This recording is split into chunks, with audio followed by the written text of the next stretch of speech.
أعوذ بالله من الشيطان الرجيم بسم الله الرحمن الرحيم وبه نستعين والله خير ناصر ومعين وصلى الله على سيدنا محمد وآله الطاهرين أما بعد قال أمير المؤمنين علی علیہ السلام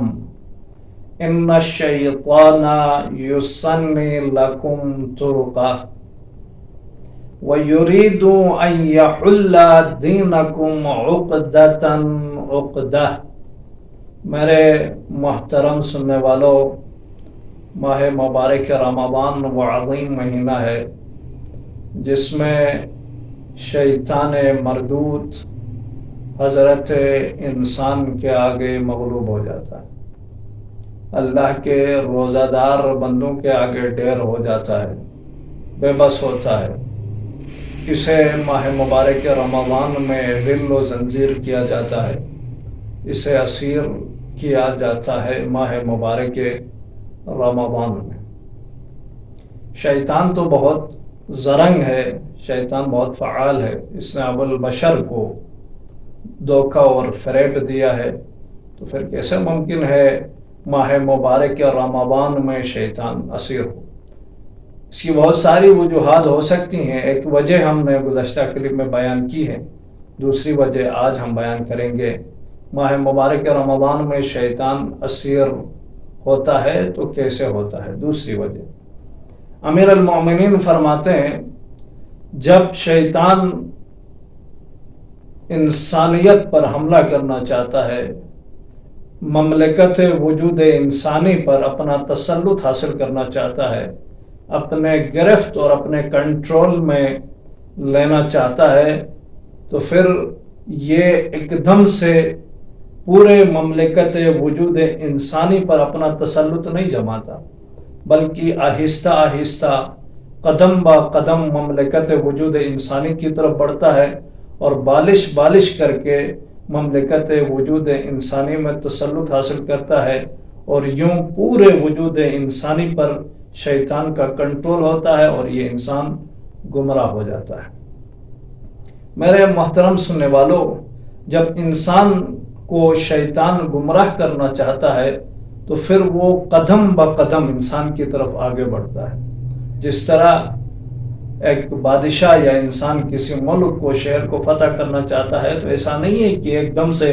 پورے شہر کو اپنی کنٹرول میں لیتا ہو، نہ، وہ قدم با قدم آگے بڑھتا ہے، میٹر کر کے، بالش کر کے اس ملک کو اپنے تسلط میں لے لیتا ہے، اپنے کنٹرول میں حاصل کر لیتا ہے۔ شیطان بھی اسی طرح آگے بڑھتا ہے۔ دوسری مثال، کسی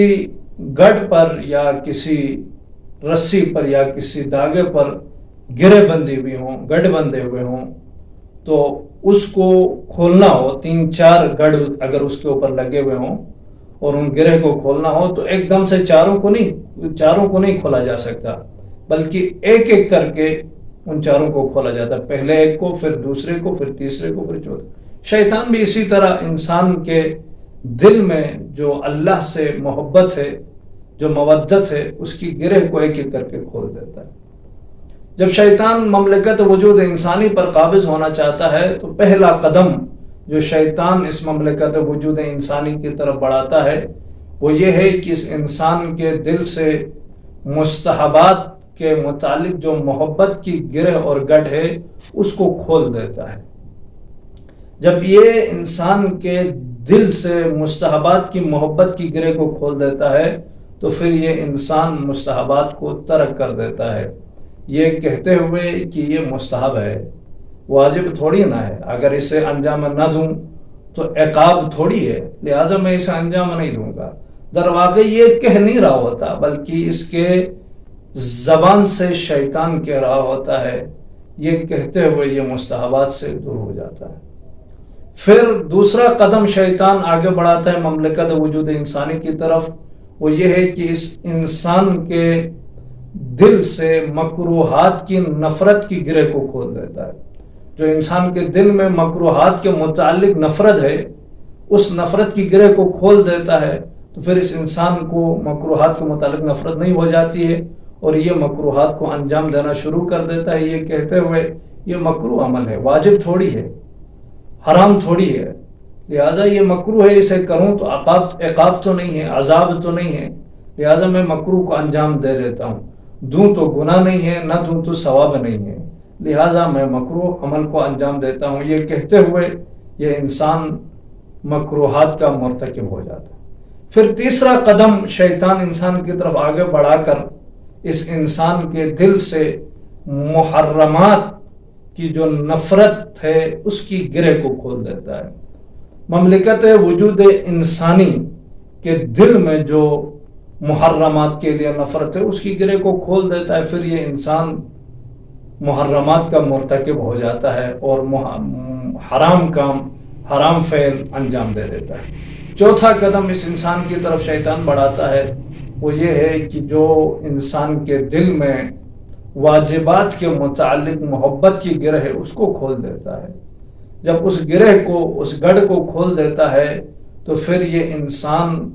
اپنے واجبات کے متعلق سست پڑ جاتا ہے اور واجبات کو آہستہ آہستہ وہ ترک کر دیتا ہے۔ معلوم ہوا امیر کائنات کے فرمان کے متعلق شیطان انسان کی طرف عقدتاً عقدہ، قدم بقدم، آہستہ آہستہ، بڑے پیار سے، بڑے خوبصورت انداز میں، خوبصورت دکھا کر انسان کو گمراہ کرتا ہے، آہستہ آہستہ، ایک ساتھ ڈائریکٹ نہیں کرتا۔ تو اب ہمیں بھی شیطان کا جب مقابلہ کرنا ہو نا تو ڈائریکٹ ایک ساتھ ہم حملہ نہیں کر سکتے شیطان پر، جس طرح شیطان ہمارے اوپر قدم بقدم، آہستہ آہستہ، ایک ایک کر کے گرہ کو کھول دیتا ہے، ہمیں بھی شیطان کا مقابلہ قدم بقدم کرنا ہوگا۔ ماہ مبارک رمضان میں جیسے کہ ہم نے عرض کیا کہ شیطان غل و زنجیر ہو جاتا ہے، اسیر ہو جاتا ہے۔ کیسے شیطان ماہ مبارک رمضان میں اسیر ہوتا ہے؟ عزیزان گرامی قدر، ماہ مبارک رمضان میں حضرت انسان مستحبات کو انجام دیتا ہے، شب بیداری کرتا ہے، نماز شب پڑھتا ہے، تلاوت کلام مجید کرتا ہے، انفاق کرتا ہے، صدقہ دے دیتا ہے، نماز با جماعت پڑھتا ہے،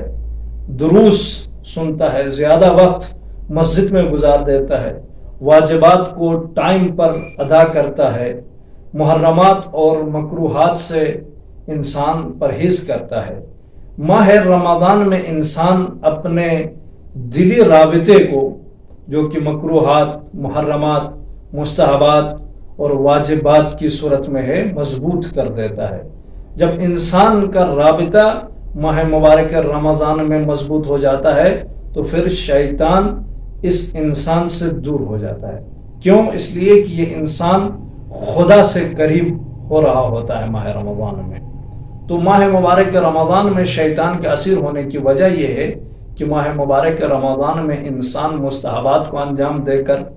واجبات کو ٹائم پر انجام دے کر، محرمات اور مکروہات سے پرہیز کر کے خدا کے قریب ہو رہا ہوتا ہے، لہذا شیطان انسان سے دور ہو جاتا ہے، کیونکہ انسان خدا کے قریب ہو رہا ہوتا ہے۔ عزیزان گرامی قدر، ماہ رمضان میں شیطان کے اسیر ہونے کی ایک وجہ یہی ہے کہ انسان خدا کے قریب ہوتا ہے اس بابرکت مہینے میں، لہذا شیطان اس سے دور بھاگتا ہے۔ وما علینا الا البلاغ المبین۔